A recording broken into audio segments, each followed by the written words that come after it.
निरस्त होने के 4 साल बाद अनुच्छेद 370 ने जम्मू कश्मीर में चुनाव अभियान में केंद्र का स्थान ले लिया है। विशेष रूप से उधमपुर लोकसभा क्षेत्र में जहां केंद्रीय मंत्री जितेंद्र सिंह फिर से चुनाव की मांग कर रहे हैं। इस सीट पर त्रिकोणीय मुकाबला देखने को मिल रहा है, जहां कांग्रेस ने चौधरी लाल सिंह को मैदान में उतारा है और डेमोक्रेटिक प्रोग्रेसिव आजाद पार्टी डीपीएपी ने 3 बार के पूर्व विधायक जीएम सरूरी को भाजपा के जितेंद्र सिंह के खिलाफ मैदान में उतारा है, जो इस निर्वाचन क्षेत्र में जीत की हैट्रिक बनाने की कोशिश कर रहे हैं। उधमपुर लोकसभा क्षेत्र में मतदान 7 चरण के लोकसभा चुनाव के पहले चरण में 19 अप्रैल को होगा। लाल सिंह भाजपा पर जम्मू कश्मीर का राज्य का दर्जा और विशेष संवैधानिक प्रावधानों को छीनने के आरोप लगाकर मतदाताओं का समर्थन मांग रहे हैं, जबकि केंद्रीय मंत्री सिंह मांग कर रहे हैं कि मुख्य विपक्षी दल अनुच्छेद 370 पर अपना रुख स्पष्ट करें।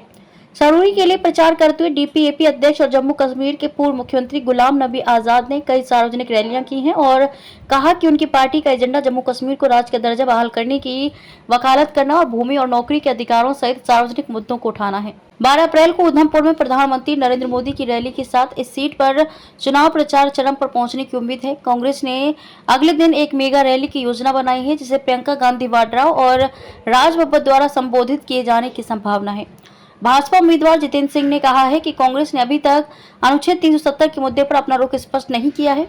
पार्टी नेशनल कॉन्फ्रेंस के साथ चुनाव लड़ रही है, जिसने सार्वजनिक रूप से अनुच्छेद 370 को निरस्त करने की विरोध की घोषणा की है और कहा है कि अगर मौका दिया गया तो वे इसे पुनर्स्थापित करने का प्रयास करेंगे।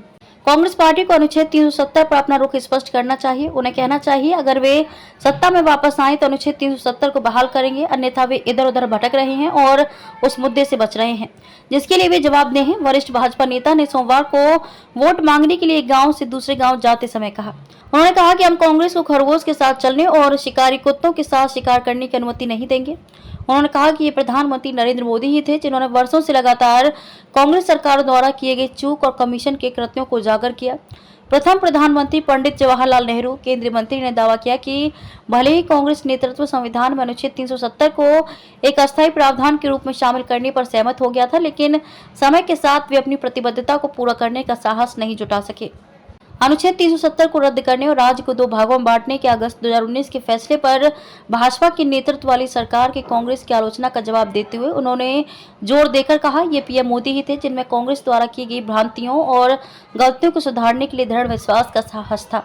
पूर्ववर्ती राज्य के 2 केंद्र शासित प्रदेशों जम्मू और कश्मीर और लद्दाख में विभाजित किया गया। दूसरी ओर कांग्रेस उम्मीदवार लाल सिंह का चुनावी मुद्दा जम्मू कश्मीर की पहचान रहा है, जिस पर उन्होंने आरोप लगाया कि इसे केंद्र की भाजपा सरकार ने लूट लिया है। 3 बार के विधायक और पूर्व मंत्री जो हाल ही में कांग्रेस में लौटे हैं, नरेंद्र मोदी सरकार पर हमला करने में कोई कसर नहीं छोड़ रहे हैं और उस पर अपने 10 वर्षों के कुशासन के दौरान जम्मू कश्मीर को नष्ट करने का आरोप लगा रहे हैं।